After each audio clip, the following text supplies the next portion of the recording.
Good morning students. तो चलिए शुरू करते हैं आज की क्लासेज क्लास सेवेंथ के लिए। तो चलिए शुरू करते हैं। तो क्लास सेवेंथ में हम लोग पढ़ रहे थे न्यूट्रिशन। तो चैप्टर का नाम था न्यूट्रिशन इन प्लांट। तो इसमें हमें पढ़ना था फोटोसिंथेसिस के बारे में।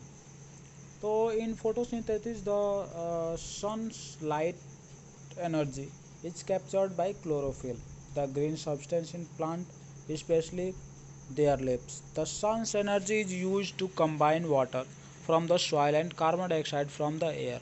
The food made by this combination is a sugar called glucose. Glucose is used by the plant for growth and repair of its parts. Glucose can be stored in the special areas in the roots and the stems. Photosynthesis also yield a waste product, oxygen. Oxygen vital for animals. Photosynthesis is a complicated process, although an equation can be used to sum up what occurs. An equation is the scientist shorthand for describing a reaction. This is a equation for photosynthesis: carbon dioxide plus water in presence of sunlight and chlorophyll, glucose plus oxygen. In photosynthesis, carbon dioxide enters the leaves through the stomata. Stomata are opening in the surface of leaves. Stomata also permit oxygen to pass out of the leaves into the air. तो अगर हम simple language में इसको पढ़ें तो आप यही कहोगे कि पत्तियां जो होती हैं, आपको एक्चुअली मैं शुरू से समझाता हूँ। क्योंकि आप जानते हो, आप पहले भी क्लासेज में पढ़े हो कि पेड़ पौधे जो होते हैं उनकी पत्तियां हरी क्यों होती हैं। तो पत्तियों के हरे होने का मेन कारण होता है कि पत्तियों के लोअर साइड में या पत्तियों में एक ग्रीन कलर का पिगमेंट प्रेजेंट होता है। उस पिगमेंट को हम बोलते हैं क्लोरोफिल, यानी कि ग्रीन कलर का एक लिक्विड होता है जिसको कि हम बोलते हैं क्लोरोफिल। जैसे कि आपके ब्लड रेड क्यों होता है, तो आप जानते हो ब्लड रेड होता है क्योंकि ब्लड में एक रेड कलर का पिगमेंट होता है जिसको कि हम हीमोग्लोबिन बोलते हैं। वैसे ही पत्तियाँ हरी होती हैं क्योंकि उनमें एक ग्रीन कलर का पिगमेंट होता है जिसे हम बोलते हैं क्लोरोफिल। अगर वही जिन पौधों की पत्तियाँ हरी नहीं होती हैं उसका मतलब ये होता है कि उनमें क्लोरोफिल नहीं होता है। तो क्लोरोफिल प्रेजेंट होता है जिसका कि मेन काम होता है सनलाइट को ट्रैप करना, यानी सनलाइट को कैच करना, उसको पकड़ना। अब दूसरी चीज़ ये आती है कि फोटोसिंथेसिस का मतलब है प्रकाश संश्लेषण। एक ऐसा प्रोसेस जिसमें कि भोजन बनता है, पौधे भोजन बनाते हैं। तो इनमें क्या होता है कि फोटोसिंथेसिस में रूट्स जो है वो वाटर और मिनरल्स को एब्जॉर्ब करती हैं। एब्जॉर्ब करके वो उस वाटर और मिनरल्स को पत्तियों तक पहुंचाती हैं जाइलम के द्वारा। वहीं पत्तियों में निचले हिस्से में छोटे छोटे पोर्स होते हैं, छिद्र होते हैं, जहाँ से कि गैसेस एक्सचेंज होता है, गैसों का आदान प्रदान होता है। तो वहाँ से एटमॉस्फेयर से कार्बन डाइऑक्साइड को लिया जाता है और ये वाटर जो रूट से एब्जॉर्ब होता है और जो कार्बन डाइऑक्साइड होता है, चूँकि आप देखोगे तो आप मेनली देखोगे नीचे जो रिएक्शन दिया गया है उस रिएक्शन में यही बताया जा रहा है कि कार्बन डाइऑक्साइड और वाटर इन दोनों के मिलने से आपका ग्लूकोज और ऑक्सीजन बन रहा है। बट किसी भी रिएक्शन को होने के लिए सम हीट, कुछ ऊर्जा की आवश्यकता होती है। रिएक्शन दो तरीके के होते हैं। पहला होता है कि कुछ रिएक्शन ऐसे होते हैं जो कि अपने आप हो जाते हैं और वहाँ से ऊर्जा निकलती है, हीट निकलता है। और कुछ ऐसे होते हैं जो कि जिनको होने के लिए हीट की आवश्यकता होती है, यानी आप हीट दोगे तो वो रिएक्शन होता है। जैसे आप देखोगे चूना में पानी डालते हो तो वहाँ पे आप देखोगे तो वो पानी डालते ही वो पानी बुलबुले के रूप में निकलता है और वहाँ से हीट निकलता है। आप जिस बर्तन को रखते हो जिस बर्तन में उसको रखते हो वो बर्तन गर्म हो जाता है, यानी वहाँ से हीट निकल रहा है। वही आप देखोगे फोटोसिंथेसिस। तो फोटोसिंथेसिस में पत्तियों में जो क्लोरोफिल होता है वो सनलाइट को ट्रैप करता है जिससे कि पत्तियाँ गर्म होती हैं, हीट मिलता है और उस हीट के कारण जो वाटर और जो कार्बन डाइऑक्साइड होता है वो मिलके ग्लूकोज बनाते हैं। ठीक, तो ग्लूकोज बनाते हैं। तो इस प्रोसेस को ही हम बोलते हैं फोटोसिंथेसिस। ये आपका नॉर्मल लैंग्वेज में हो गया कि जो पत्तियों में ग्रीन पिगमेंट होता है जिसके कारण कि वो हरी होती है, क्लोरोफिल, वो सनलाइट को ट्रैप करता है। रूट से वाटर और मिनरल्स मिल जाते हैं। स्टोमेटा से गैसेस एक्सचेंज होकर कार्बन डाइऑक्साइड आता है और सनलाइट का जो हीट ट्रैप होता है, सनलाइट जो ट्रैप होता है उसके कारण पत्तियाँ गर्म होती हैं उस गर्मी के कारण ही वाटर और जो कार्बन डाइऑक्साइड होता है वो मिलके ग्लूकोज बनाते हैं और ऑक्सीजन रिलीज हो जाता है। ठीक, लेकिन आप बुक के लैंग्वेज में अब पढ़ेंगे। तो in photosynthesis the sunlight energy is trap captured by chlorophyll, वही बोल रहा है, ट्रैप या कैप्चर आप जो भी बोल सकते हो, दोनों सेम होता है।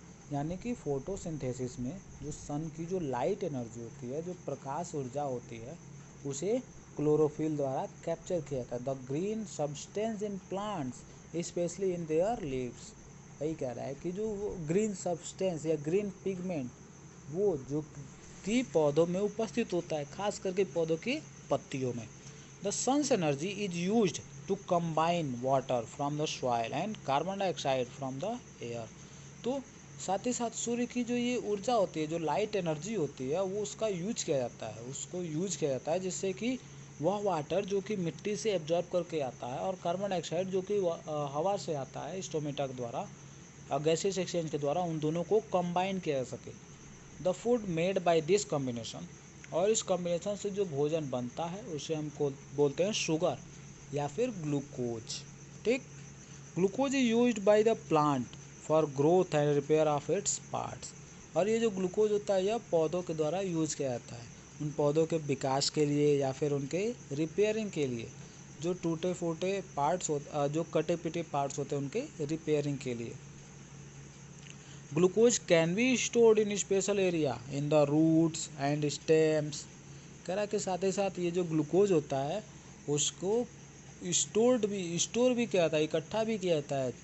कुछ पौधे जड़ों में इकट्ठा करते हैं, कुछ पौधे तनों में इकट्ठा करते हैं, कुछ पौधे फल के रूप में करते हैं। तो इस तरीके से अलग अलग जगहों पर इसे इकट्ठा किया जाता है। The photosynthesis also yield a waste product. और साथ ही साथ फोटोसिंथेसिस में ग्लूकोज तो बनता ही है, साथ ही साथ एक और चीज़ बनता है, एक वेस्ट प्रोडक्ट भी बनता है जो कि होता है ऑक्सीजन।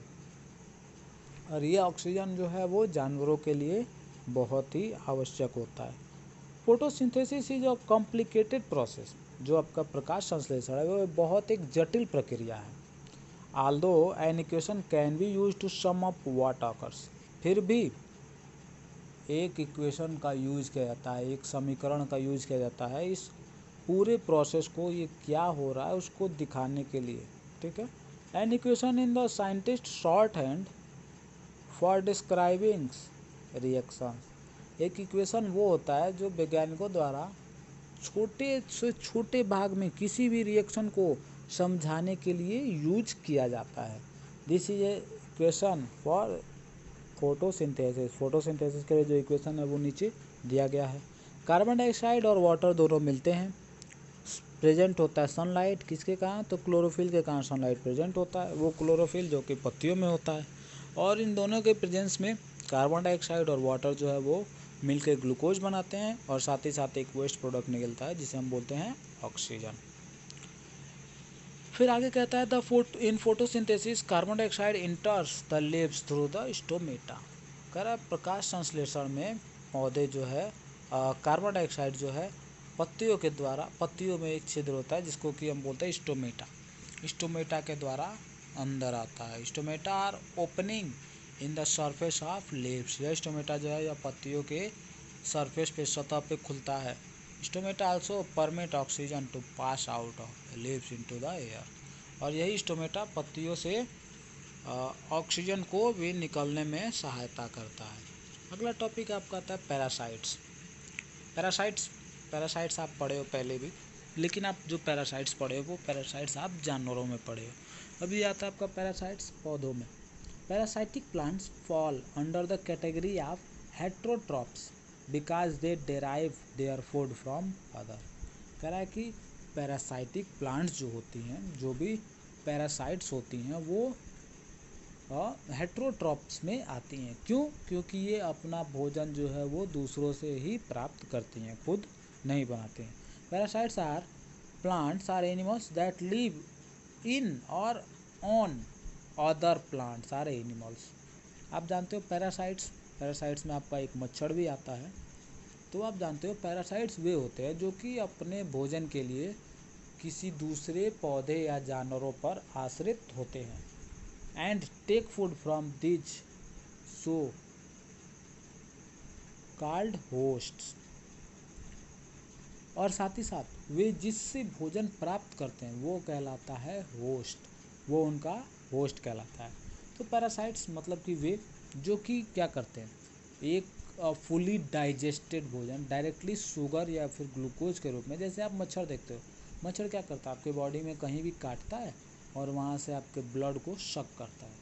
क्योंकि आपके बॉडी में ट्रांसपोर्टेशन के लिए ब्लड ही वर्क करता है, तो इसलिए वो ब्लड को शक करता है, जिससे कि उस ब्लड में जो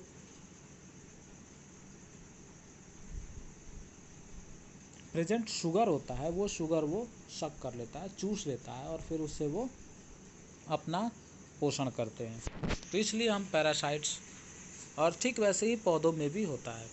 example of plants parasites are dodder, mistletoe, mildew, fungi and many bacteria.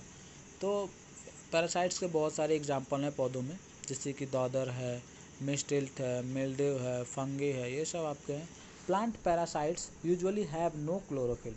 जो पौधों में पैरासाइट्स प्लांट होते हैं उनमें क्लोरोफिल प्रेजेंट नहीं होता है, and so can not make their own food by photosynthesis, और इसी कारण वो अपना भोजन खुद नहीं बना सकते हैं।